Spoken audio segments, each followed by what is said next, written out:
February 22nd, 2026. The Pentagon. Military planners are finalizing operations for President Trump. Not just airstrikes, not just degrading nuclear facilities, regime change. According to two U.S. officials speaking to Reuters, the planning has reached an advanced stage. Strike packages are being assembled, target lists are being refined, intelligence assets are being positioned, and the objectives have expanded far beyond what anyone expected. Option 1. Strike Iranian nuclear sites and missile facilities, damage the program, set it back years. Option 2. Target individual Iranian leaders, decapitation strikes designed to eliminate key commanders and disrupt the regime's command structure. Option 3. Pursue regime change in Tehran entirely. No massive ground invasion, no occupation force. Modern conflict never comes down to strength alone. Success depends on planning, coordination, and the ability to adapt when the map changes faster than anyone expects. That same principle sits at the center of today's sponsor, Supremacy World War III, a free online PvP strategy game built around modern global warfare. Every match you play lasts for weeks, which means your decisions can influence every step of the campaign. You begin by taking command of a real country and planning its future, from building up your economy to researching new weapon systems. Deploy tanks, submarines, and jets. Form alliances when diplomacy serves you, or take the initiative when it's time to move. You compete against as many as 99 real players operating on the same map in real time, each with their own strategy and ambitions. So, no two campaigns unfold the same way. For viewers who enjoy long-term strategy, this game rewards planning as much as it does decisive action. It's available on both PC and mobile, and new players that sign up for my link will receive the seasonal unit, the Elite Railgun, with a value of $40 US, completely for free. If you want a strategy experience that respects planning, coordination, and real-time decision-making, the link is in the description. Just precision strikes, special operations, and a gamble that removing the leadership will collapse the entire system. Trump has publicly floated the idea. Do you want regime change in Iran? Well, it seems like that would be the best thing that could happen. That seems like the best thing that can happen, he said when asked about regime change in Iran. He didn't elaborate on how. He didn't name who would replace the current government. He just said, there are people. And now, the Pentagon is drawing up plans to make it happen. This isn't deterrence anymore. This is preparation for war. And not just any war, a war designed to end the Islamic Republic of Iran. The shift happened quietly, almost invisibly. Just last week, the focus was on degrading Iran's nuclear infrastructure. Strike the enrichment sites, destroy centrifuges, set the program back a decade. Limited objectives. Precision strikes, in and out. But something changed. Trump started talking differently. In interviews, in press conferences, on social media. It seems like regime change would be the best thing that could happen. That's not the language of containment. That's the language of overthrow. And behind the scenes, military planners adjusted accordingly. According to Reuters, the Pentagon is now preparing for 3 distinct scenarios. Scenario 1, a sustained weeks-long bombing campaign targeting nuclear facilities, missile production sites, and Revolutionary Guard installations. This is the baseline, what most analysts expected. Heavy airstrikes designed to cripple Iran's military capabilities without occupying territory. Scenario 2, targeted killings of Iranian leaders. Not random commanders, specific individuals. High-value targets involved in command and control of the Islamic Revolutionary Guard Corps. The goal? Disrupt Iran's ability to coordinate a response, remove key decision-makers, create chaos within the regime's leadership structure. Scenario 3, full regime change. This goes beyond strikes, beyond targeted killings. The objective becomes ending the Islamic Republic entirely and facilitating the rise of a new government. How that happens without a ground invasion remains unclear, but the planning is real, and it's active. One U.S. official told Reuters, the 12-day war and Israeli strikes against individual targets really show the utility of that approach. He was referring to the June 2025 conflict between Israel and Iran. During those 12 days, Israeli forces killed at least 20 senior Iranian commanders, including Major General Mohammad Bagheri, Chief of Staff of the Iranian Armed Forces. That's not a tactical strike. That's a decapitation. And the Pentagon is studying how Israel did it. Targeting individuals requires precision, intelligence, real-time tracking. You can't just bomb a building and hope the right person is inside. You need to know exactly where they are, what they're doing, who's with them, and you need to strike before they move. During the 12-day war, Israel demonstrated that this is possible. They tracked Iranian commanders in real time, identified their locations, and struck with precision munitions. Drone strikes, missile attacks, special operation raids. The result?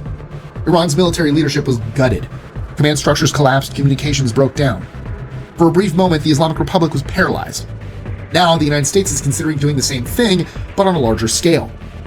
One U.S. official cautioned that targeting individuals, quote, requires additional intelligence resources. Translation?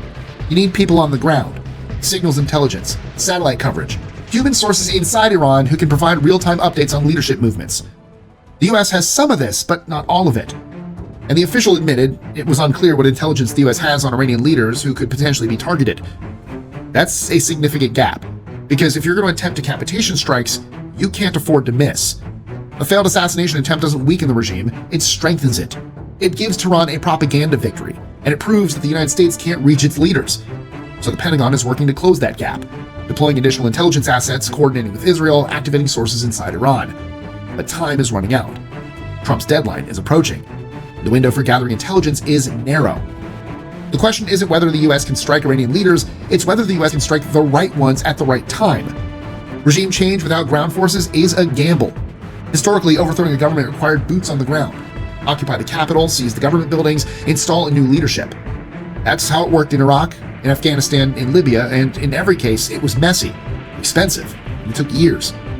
Trump has repeatedly said that he won't repeat those mistakes. No endless wars, no nation building, no occupation. So how do you achieve regime change without an invasion? The answer might be Venezuela.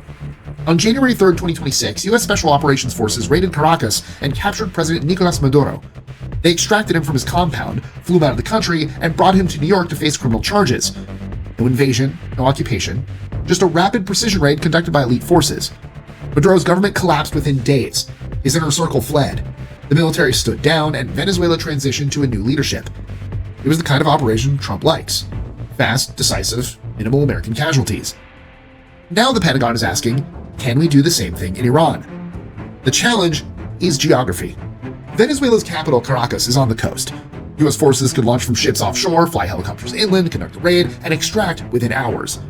Tehran is landlocked, over 600 miles from the nearest coast, surrounded by mountains, defended by air defense systems, and military bases. You can't just fly helicopters into Tehran. They'd be shot down before they got close. So, if regime change is the goal, it has to happen differently. One option: decapitation strikes eliminate key leaders, creating a power vacuum that triggers internal collapse. If Ayatollah al-Khamenei is killed, there's no clear successor. Different factions within the regime compete for power. Hardliners versus pragmatists. The Revolutionary Guard versus the clerical establishment. That competition could destabilize the entire system. And in the chaos, a new leadership emerges. One more favorable to the United States. That's the theory. The reality is far messier. Killing Khamenei doesn't guarantee regime collapse.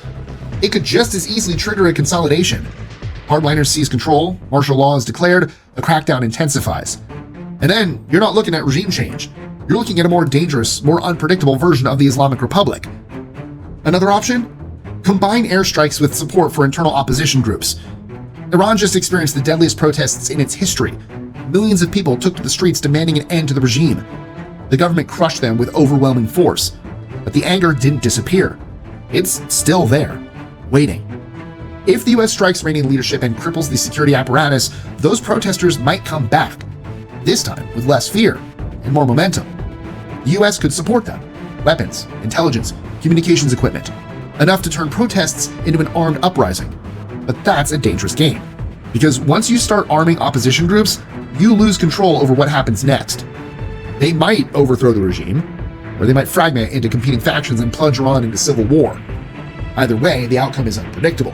And unpredictability is the last thing you want when dealing with a country that has ballistic missiles, proxy forces across the region, and the ability to shut down 20% of the world's oil supply. The Pentagon knows this, which is why the planning includes contingencies for what happens after the strikes. But those contingencies are limited, because without ground forces, the US has no way to control events inside Iran once the bombs start falling. Iran isn't sitting idle while the US plans. Tehran knows it's being targeted, and it's preparing accordingly. On Thursday, Iran sent a letter to UN Secretary General Antonio Guterres. The message was clear. Iran will not start any war, but in the event that it's subjected to military aggression, Iran will respond decisively and proportionately. That's not bluster. It's a promise. Iran has threatened to shut down the Strait of Hormuz if attacked. That would cut off a fifth of global oil flows. Prices would skyrocket, economies would take a hit, and the international community would pressure Washington to back off. Iran has also warned it will retaliate against U.S. military bases throughout the region. The U.S. has installations in Jordan, Kuwait, Saudi Arabia, Qatar, Bahrain, the United Arab Emirates, and Turkey, all within range of Iranian ballistic missiles. Last June, Iran fired missiles at Udeid Air Base in Qatar. Qatar air defenses intercepted most of them, but the message was sent. Iran can reach American forces. If the U.S. kills Iranian leaders, Iran will strike back, and U.S. officials fully expect casualties. One official told Reuters, "We fully expect Iran to fight back in the event of an attack, raising the risk of U.S. casualties and a regional conflict." That's the calculus Trump is weighing. Regime change could end the Islamic Republic, but it could also trigger a wider war that drags in U.S. allies and destabilizes the entire Middle East. On Thursday, a Russian warship joined Iranian naval drills in the Gulf of Oman. Moscow is signaling that it's watching, and it won't ignore a U.S. attack on its partner. Russia isn't going to war for Iran, but it could provide intelligence, supply weapons, complicate U.S. operations. China, meanwhile, remains silent, but Beijing is Iran's largest oil customer, and China has a vested interest in preventing the U.S. from controlling Middle Eastern energy supplies. All of this adds layers of risk to an already dangerous plan. The diplomatic track hasn't closed yet, not completely. On Tuesday, Iranian and U.S. negotiations met in Geneva. Iranian Foreign Minister Abbas Araghchi said that he has agreed on guiding principles to further talks. But White House Press Secretary Karoline Leavitt quickly clarified, "But we're still very far apart on some issues." Iran has resisted making major concessions on its nuclear program. Tehran insists it's for peaceful purposes. The US and Israel insist Iran is trying to develop a bomb. Neither side is budging. Trump set a deadline. Really bad things will happen if no deal is reached within 10 to 15 days. That deadline is approaching, and military planners are preparing for the moment Trump gives the order.